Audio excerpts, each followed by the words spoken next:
నమస్తే.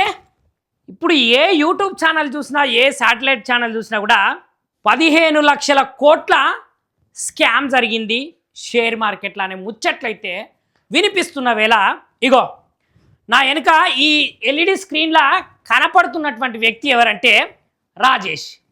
ఈ రాజేష్ మెహతా, దీనికి సంబంధించి రాజేష్ ఎక్స్పోర్ట్స్. ఇక ఈ ముచ్చట గురించి మనం మాట్లాడుకుంటే, మరి అసలు ఈ రాజేష్ మెహతా ఎవరు? మరి నిజానికి స్కామ్ జరిగిందా, జరగలేదా? మరి కాంగ్రెస్ బీజేపీలు రెండు కలిసి స్కామ్ చేసినాయా, లేదంటే అట్టిగానే బట్టగాల్సి మీదేసి బీఆర్ఎస్ పార్టీకి సంబంధించినటువంటి బీఆర్ఎస్ పార్టీ మీద అలిగేషన్స్ పెడుతున్నాయా అనే ముచ్చట్లను తప్పకుండా మనం చూడాలి. తెలంగాణ ప్రజానీకమైతే అర్థం చేసుకోవాలి. ఎందుకంటే వట్టుట్టుగానే బట్టగాల్సి మీదేసి కాంగ్రెస్ పార్టీకి సంబంధించినటువంటి సోషల్ మీడియా హ్యాండిల్స్ వీటిని తప్పుదోవ పట్టించేటువంటి ప్రయత్నాలు చేస్తున్నాయట. మరి నిజానికి తప్పుదోవ పట్టిస్తున్నాయా? మరి ఎవరు స్కామ్ చేసిర్రు? ఈ స్కామ్లో ఎవరున్నారు? మరి ఎవరి ప్రభుత్వము ఎవరితోటి ఒప్పందం చేసుకొని ఇక్కడికి రప్పించిర్రు, ఇక్కడికి తెప్పించిర్రు అనే ముచ్చట్లనైతే ఒక్కసారి మనము తప్పకుండా చూడాలి. అయితే రాజేష్ ఎక్స్పర్ట్స్ వివాదం అయితే ఈ తెలంగాణ రాష్ట్రంలో, ఈ దేశంలో పెద్ద సంచలనంగా మారింది. ఇక ఈ నేపథ్యంలో కాంగ్రెస్ కుట్రనైతే మొత్తం బట్టబయలైపోయింది. నిజములా రాజేష్ ఎక్స్పర్ట్స్ ప్రైవేటు లిమిటెడ్ ఏదైతే ఉన్నదో ఒక్కసారి మనము దాని గురించి చూసుకుంటే, ఈ రాజేష్ ఎక్స్పోర్ట్స్ లిమిటెడ్ అనేది ముందుగాల కర్ణాటకలో ఉన్నటువంటి బెంగుళూరు ప్రధాన కార్యాలయంగా పనిచేస్తున్నటువంటి ఒక భారత బహుళ జాతి బంగారు శుద్ధి గట్లనే బంగారు తయారీకి సంబంధించినటువంటి ఒక పెద్ద సంస్థ అని చెప్పొచ్చు. ఈ సంస్థనైతే 1988లో రాజేష్ మెహతా గట్లనే ప్రశాంత్ మెహతా అనే సోదరులు ఒక చిన్న గ్యారేజీల సాధారణ జ్యువెలరీ తయారీ యూనిట్లుగా ప్రారంభించి ఇప్పుడు దేశంలోనే పెద్ద కంపెనీ, నెంబర్ 1 కంపెనీ అయ్యేటట్లయితే వీళ్ళైతే చేసిర్రు. ఇక దీంట్లో భాగంగానే బీఆర్ఎస్ ప్రభుత్వము ఈ సంస్థకు ₹1 అంటే ₹1 కూడా ఇయ్యలేదు. అదేవిధంగా వీళ్ళనైతే ప్రోత్సహించలేదు. ఇదే కాకుండా ఒక్క గుంట జాగా అంటే ఒక్క గజం జాగా కూడా వీళ్ళ కంపెనీకి అయితే అసలుకే కేటాయించలేదు. దీనివల్ల తెలంగాణ ఖజానాకు ఎట్లాంటి నష్టము జరగలేదు కదా. జరగలేదన్న ముచ్చట కూడా తెలంగాణ ప్రాంతానికి కూడా తెలుసు కదా. కాకపోతే కాంగ్రెస్ ఐటీ సెల్లు తప్పుడు ఆరోపణలు, తప్పుడు ప్రచారాలు అయితే చేస్తున్నదట. కాకపోతే ఈ ఒప్పందంలో ఎట్లాంటి స్కామ్ లేదు. మరి నిజానికి ఈ ఒప్పందంలో అసలు స్కామే లేదు. రాజేష్ ఎక్స్పర్ట్స్ అనేది ఒక ఫార్చ్యూన్ 500 సంస్థ. దీనిని మార్చి 2022లో కేంద్రంలో ఉన్నటువంటి బీజేపీ ప్రభుత్వము ఈ సంస్థనైతే 18,100 కోట్లతోటి ఈ ప్రొడక్షన్ లింక్ ఇన్సెంటివ్స్ని అయితే ఈ పథకం కింద ఎంపిక చేసుకున్నది కేంద్ర ప్రభుత్వం. అయితే రాజేష్ ఎక్స్పర్ట్ సంస్థ జూన్ 2022లో అమోలెడ్ డిస్ప్లే ఫ్యాబ్ను ఏర్పాటుకైతే దీనికి సంబంధించిన ఒక అవగాహన ఒప్పందంతో అప్పటి బీఆర్ఎస్ ప్రభుత్వాన్ని అయితే సంప్రదించిన తర్వాత బీఆర్ఎస్ ప్రభుత్వము ఈ సంస్థకైతే ₹1 కూడా ప్రోత్సాహకము అంటే ఇన్సెంటివ్స్ ఇవ్వకుండా, అదేవిధంగా 1 గజం భూమి కూడా కేటాయించకుండా మొత్తానికైతే కేటాయించలేదు. ఇక దీనివల్ల తెలంగాణ ఖజానాకు ఎట్లాంటి నష్టం జరగలేదు కదా. ఒకవేళ వాళ్లకు ఇన్సెంటివ్స్ ఇచ్చి లేదంటే భూములు జాగలు ఇస్తే అప్పుడు తెలంగాణ ఖజానాకు చిల్లు పడేది. మరి ఇప్పుడు ఎట్లాంటి చిల్లు అయితే పడలేదు కదా. కాకపోతే రాజేష్ ఎక్స్పర్ట్స్ ఎలాంటి ఖచ్చితమైనటువంటి ప్రతిపాదనతోటి ముందటికైతే రాకపోవుడితోటి ఒప్పందం అయితే క్యాన్సిల్ చేసుకున్నది. దీనికైతే కేంద్రంలో ఉన్నటువంటి బీజేపీ ప్రభుత్వము ఈ కంపెనీల దాదాపు 600 కోట్ల పెట్టుబడి పెట్టేందుకు ఎల్ఐసికి అనుమతి ఇచ్చిందట. ఇక సెబీ వంటి కేంద్ర ప్రభుత్వ నియంత్రణ సంస్థలు ఏవైతే ఉన్నాయో ఈ కంపెనీ ఆర్థిక లావాదేవీలలోని అక్రమాలనైతే గుర్తించలేకపోయింది. అంటే మొత్తానికి విఫలమైపోయిందట. ఇక ఈ కంపెనీ దేశంలోనే వేగవంతంగా అభివృద్ధి అయితే చెందిందట. ఇక 1995లో భారతీయ స్టాక్ మార్కెట్లకి వచ్చింది ఈ కంపెనీ, అప్పుడే వచ్చిందట. ఇక దీని తర్వాత ఏమైందంటే 2002లో బెంగళూరులోని పీన్యాలో ప్రపంచంలోనే అతిపెద్ద బంగారు ఆభరణ తయారీ కేంద్రాన్ని అయితే ఏర్పాటు చేసుకున్నది. ఇది ఉత్పత్తి సమయంలో జరిగేటువంటి తరుగు ఏదైతే ఉన్నదో గణనీయంగా తగ్గించే దిశగానైతే వెళ్ళింది, తగ్గించింది కూడా.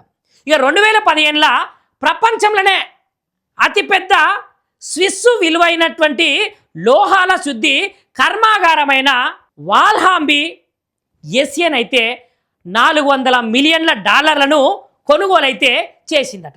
ఇక దీనివల్ల బంగారు విలువలు ఈ సంస్థ పూర్తి వర్టికల్ ఇంటిగ్రేషన్ అయితే సాధించిందని చెప్పవచ్చు. ఇక అంతర్జాతీయ బులియన్ రెవెన్యూ అంటే పైసలు ఎక్కువ వచ్చుడుతోటి దీనివల్ల ఈ కంపెనీ 2016లో మొదటిసారిగా ఫార్చ్యూన్ గ్లోబల్ 500 జాబితాలల్లో 423 స్థానానికైతే దక్కించుకున్నది.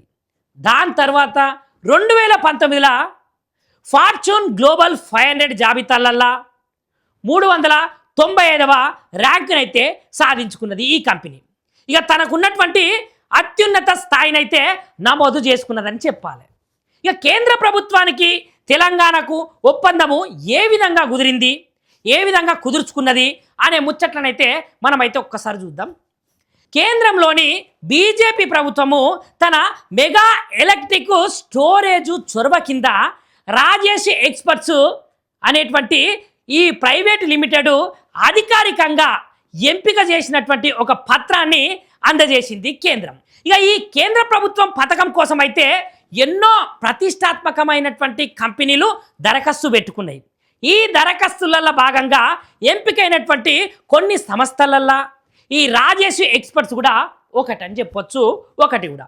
ఇక ముఖ్యంగా మార్చి 2022 advanced chemistry cell battery storage కోసం అయితే 18,100 కోట్ల ప్రొడక్షన్ లింక్ ఇన్వెస్ట్మెంట్ తోటైతే ఈ పథకం కింద కేంద్రం భారీ పరిశ్రమల మంత్రిత్వ శాఖ ఈ కంపెనీని అయితే విజయవంతమైన బిల్డర్ల ఒక్కటిగానైతే ఎంపిక చేసింది. చూసిరా. ఇక జూన్ 2022 కేంద్ర ప్రభుత్వ అనుమతి చూపించుకుంటా అంటే కేంద్ర ప్రభుత్వం యొక్క అనుమతితోటే రాజేష్ ఎక్స్పర్ట్స్ లిమిటెడ్ 24,000 కోట్ల పెట్టుబడితోటి అమోలేటెడ్ డిస్ప్లే ఫ్యాబ్ను అయితే ఏర్పాటు చేయడమే ప్రధాన ధ్యేయంగా పెట్టుకున్నది. ప్రతిపాదించడంలో తెలంగాణ ప్రభుత్వాన్ని ఒక్కసారి సంప్రదించింది. అప్పటి వరకైతే ఆ కంపెనీకి మార్కెట్ల మంచి పేరు కూడా ఉన్నది. ఎట్లాంటి నియంత్రణ సమన్వయాలు లేవు. తెలంగాణ ప్రభుత్వంతో అవగాహన ఒప్పందం కుదుర్చుకున్నటువంటి దాని తర్వాత ఆ కంపెనీ ప్రతిపాదనల ముందుకు సాగలేకపోయింది. మరి దీనికి కొన్ని రకాలైనటువంటి రాజకీయ ఆరోపణలు ఉన్నాయా, మరి అవి వాస్తవాలా అవాస్తవాలా అనే ముచ్చట కూడా మనమైతే ఒకసారి తప్పకుండా చూడాలి. రాజేష్ ఎక్స్పర్ట్స్ తాజా వివాదం పైననైతే కాంగ్రెస్కు సంబంధించినటువంటి ఐటీ సెల్లు తప్పుడు ప్రచారాలను చేస్తున్నది. కానీ వాస్తవం ఏందంటే జూన్ 22నే ఒప్పందం అయితే కుదుర్చుకోవడానికి ముంగట్నే బీఆర్ఎస్ ప్రభుత్వం అన్ని విషయాలనైతే క్షుణ్ణంగా క్లుప్తంగా పరిశీలించింది.